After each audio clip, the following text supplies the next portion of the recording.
طلع البدر علينا من ثنيات রাঙ্গামাটি যান, হাউকার চুচড়ি যান, সবসময় এরকম স্বাস্থ্যকর ফলমূল খাবেন, শরীর সুস্থ থাকবে।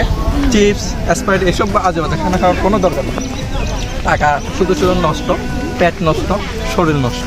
খাবেন মাইন্ড ফ্রেশ, চেহারা উজ্জ্বল, পেট শান্তি, দুনিয়া শান্তি। বুঝতে পারছেন? আল্লাহ হাফেজ, আসসালামু আলাইকুম। সব সময়